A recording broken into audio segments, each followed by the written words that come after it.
दोस्तों नमस्कार। आज फिर मैं हाजिर हूँ एक और सच्ची घटना के साथ। दोस्तों, आज की जो सच्ची घटना मैं आप लोगों को सुनाने वाला हूँ, ये है उत्तर प्रदेश का एक ज़िला लगता है बरेली। बरेली के अंतर्गत एक थाना पड़ता है, जिस थाने के अंतर्गत एक छोटा सा गांव ढिमरी पड़ता है। ढिमरी के अंतर्गत राजवीर नाम का शख्स अपने दो बच्चे और बीवी के साथ बड़े ही खुशहाल तरीके से अपनी ज़िंदगी को जी रहा होता है। दरअसल जो राजवीर होता है वो खेती किसानी का काम करता है, और उसका जो बड़ा बेटा होता है जिसका नाम होता है अजीत, वो दुबई में एक कंपनी में सेटल होता है, और छोटा बेटा अमर घर पर ही रहा करता था। इन चारों की ज़िंदगी बड़े ही अच्छी तरीके से चल रही होती है। दरअसल कुछ दिन का समय व्यतीत होता है, और जो राजवीर होता है उसकी पत्नी का बीमारियों के चलते देहांत हो जाता है। जब इसके घर में उसकी पत्नी का देहांत हो जाता है तो इनके घर का जो जो तरीका होता है वो थोड़ा बदल जाता है, और ये सारे गम में डूब जाते हैं। थोड़े दिनों बाद ये सारे लोग गम से उबर आते हैं, और ये जो राजवीर होता है ये अपने अब छोटे बेटे अमर की शादी की तलाश करना शुरू कर देता है। राजवीर अपने जानने पहचानने और अपने रिश्तेदारों से कहता है कि कोई अच्छा सा रिश्ता देखकर हमारे बेटे अमर की शादी कराओ। और कुछ दिन का समय व्यतीत होता है। इस राजवीर का ही एक पड़ोसी इसका रिश्ता अपने पास के ही गांव से इस अमर का रिश्ता तय करा देता है। दरअसल अमर का रिश्ता जिस लड़की से तय होता है उस लड़की का नाम पायल होता है। पायल देखने में काफ़ी खूबसूरत होती है और पढ़ी लिखी भी होती है। जब ये जो राजवीर होता है और अमर, ये दोनों जब उस लड़की को देखने जाते हैं तो पहली नज़र में ही ये दोनों उसको पसंद कर लेते हैं, और इन दोनों की शादी तय हो जाती है। इन दोनों की शादी करीब 6 से 7 महीने बाद संपन्न होती है, और जो अमर होता है वो अपनी पत्नी पायल को लेकर अपने घर आ जाता है। जब अपने घर आता है तो इसके घर पर रिश्तेदारों का जमाजट होता है। तो जिस दिन ये पत्नी को लेकर घर आया था उसी दिन इसकी सुहागरात होती है, और इन दोनों की सेज सजाई जाती है। और जो अमर होता है वो अपनी पत्नी पायल के पास करीब रात्रि के 11 बजे के समथिंग पहुंच जाता है।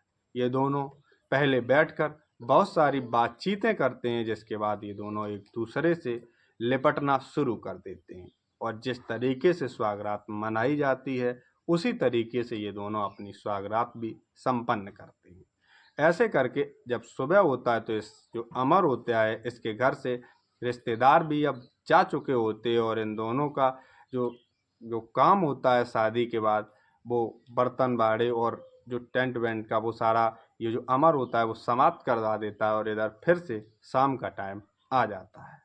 शाम को जैसे ही रात्रि के 10 बजते हैं, ये अमर जो होता है ये फिर से अपनी पत्नी पायल के पास पहुंचता है, और ये दोनों आपस में बैठकर बातचीतें करते हैं। जिसके बाद ये दोनों फिर से वहीं पर एक दूसरे के साथ संबंध बनाना शुरू कर देते हैं। और जब अगली सुबह अमर निकलता है तो दोनों ही बड़े ही खुश होते हैं, क्योंकि जो पायल होती है वो भी अपनी पति की मर्दांगनी से बहुत ही खुश होती है, और अपने घर का सारा काम पायल खुद ही करना शुरू कर देती है। दरअसल एक दिन पायल देखती है कि उसकी जेठानी रूपा रात्रि के 12 बजे उसके ससुर राजवीर के कमरे के बाहर तेल की शीशी लेकर खड़ी हुई। दरअसल जो पायल होती है वो अपने कमरे से किसी काम के लिए रात्रि के 12 बजे निकली होती है। तो वो जैसे ही अपनी जेठानी रूपा को अपने ससुर के कमरे के बाहर तेल की शीशी लेकर खड़ा देखती है तो वो सोच में पड़ जाती है कि आखिर दीदी इतनी रात्रि में यहाँ ससुर जी के गेट के बाहर क्यों खड़ी है। जिस पर जो पायल होती है वो जिस काम के लिए जा रही होती है वो नहीं जाती, और वहीं अपने कमरे के गेट से खड़ी होकर चुपके से ये सारा नज़ारा देखना शुरू कर देती है। वो देखती है कि उसकी जेठानी उस अपने ससुर के कमरे यानी राजवीर के कमरे में जाती है, और करीब जब वो जाती है तो वो जो पायल होती है वो उसके कमरे से थोड़ा आहट लेती है, तो उसके कमरे से अजीब अजीब आवाज़ें उसको सुनाई देती हैं।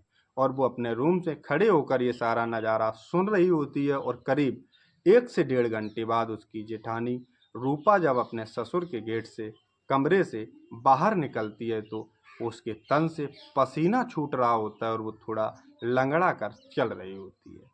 हालांकि जो पायल होती है पहले उसके समझ में कोई बात नहीं आती और वो चुपचाप अपने रूम में जाकर लेट जाती है और सुबह होने का इंतजार करना शुरू कर देती है। इधर सुबह होता है, रूपा फिर से अपने काम धाम में लग जाती है और अगली रात्रि का इंतजार करना शुरू कर देती है। जैसे ही अगली रात्रि होती है तो उसकी जेठानी फिर से रात्रि के समय फिर से अपने ससुर राजवीर के कमरे के गेट से खड़ी होकर बैल बजाती है और उसका जो ससुर होता है वो उसे हाथ पकड़कर अंदर खींच लेता है। अगले दिन भी रूप जो पायल होती है सारा नज़ारा देख रही होती है। हालांकि इस बात की जानकारी अभी उस राजवीर और उसकी बहू रूपा को जरा भी जानकारी नहीं होती है। ये जो पायल होती है ये अगले दिन भी ये सारा नज़ारा देखती है और ये किसी से कहती कुछ नहीं है, चुपचाप फिर से अपने कमरे में अपने पति के साथ लेट जाती है। अगली सुबह होती है तो जो पायल होती है उसकी एक सहेली उसके घर पर उससे मिलने आती है। तो ये सारी बातें जो पायल होती है वो अपनी सहेली को बताती है। तो उसकी सहेली कहती है कि जो पायल, तू क्या पागल है? तुझे ये तक अंदाज़ा नहीं कि तेरे जेठ बाहर दुबई में रहते हैं और तेरी सासू माँ भी काफ़ी दिनों पहले ख़त्म हो चुकी हैं, उनका भी देहांत हो चुका है। तो ऐसे में ये दोनों लोग रात्रि के वक्त एक कमरे में क्या करते होंगे? पायल को थोड़े इशारे की ज़रूरत होती है और वो तुरंत ही ये सारा वाक़या समझ जाती है। हालांकि पायल कहती कुछ नहीं है, अच्छी तरीके से अपनी जो फ्रेंड आई हुई थी उसे खाना पीना खिलाती है और उसे अच्छी तरीके से विदा करती है। और जैसे ही रात्रि का समय होता है तो पायल अब थोड़ा जल्दी से ही खुद अपने पति को सुलाकर एक तेल की शीशी लेकर अपने ससुर राजवीर के कमरे के बाहर खड़ी हो जाती है और उसका बेल बजाती है।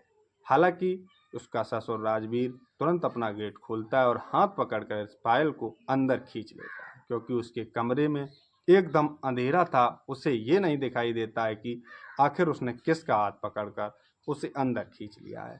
और इधर जो पायल होती है वो अपने तन को पूरी तरीके से ढके होती है। तो उसका ससुर जैसे ही उसका हाथ पकड़कर उसे अंदर खींचता है तो उसे भी कुछ ऐसा नहीं लगता है, उसे भी यही लग रहा होता है कि उसने रूपा को पकड़कर अंदर खींचा है।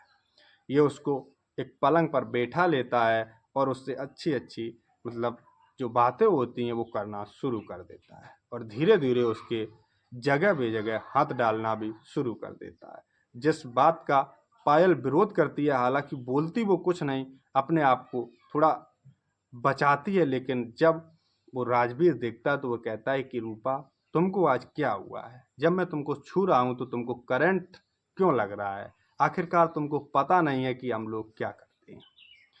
इस पर जो पायल होती है फिर भी अपनी जुबान नहीं खोलती है और वो जब ये राजवीर उसे ज़्यादा तंग करना शुरू कर देता है तो वो किसी तरीके से ज़ोर ज़बरदस्ती छूट छाट कर तुरंत ही अपने रूम में पहुंच जाती है और सुबह होने का इंतज़ार करना शुरू कर देती है।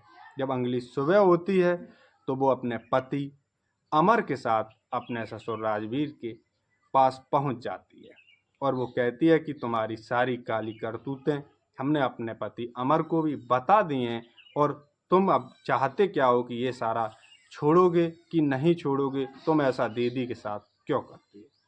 हालांकि जब राजवीर को ये बात पता लगती है तो वो उसे कुछ डाउट नहीं होता है। हालांकि वो वहाँ बैठकर हंसना शुरू कर देता है। तो जब ये हंसता है तो अब पायल घबरा जाती है। उसके दिल में उसे ऐसा महसूस हो रहा होता है कि जैसे कि ये सारी जानकारी उसके पति को भी हो, इसीलिए उसका ये जो ससुर है, उसका बाप है, ये हंस रहा है। हालांकि ये कुछ नहीं होता है।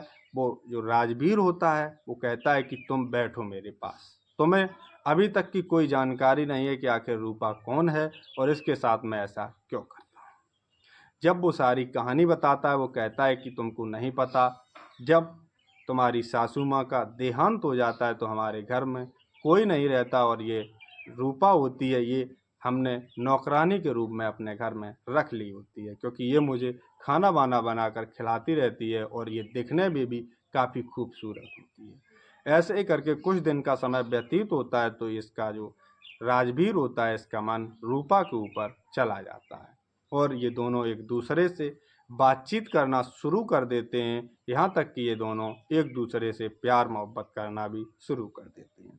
कुछ दिन का समय व्यतीत होता है तो एक ही छत के नीचे ये दोनों एक दूसरे के साथ संबंध बनाना भी शुरू कर देते हैं। और जब ये सिलसिला एक बार शुरू होता है तो एक ही छत के नीचे कभी रुकने का नाम ही नहीं लेता, क्योंकि उसके घर में केवल वो राजवीर और उसका बेटा रहा करता था, तो बेटा भी अपने कामों में व्यस्त रहा करता था। ऐसे करके कुछ दिनों का समय व्यतीत हो जाता है तो अब कुछ दिन बाद रूपा का पेट निकलना शुरू हो जाता है, क्योंकि ये जो राजवीर होता है ये रूपा के साथ अक्सर संबंध बनाया करता था, तो जायज़ है कि उसके पेट में बच्चा भी पलना शुरू हो जाता है।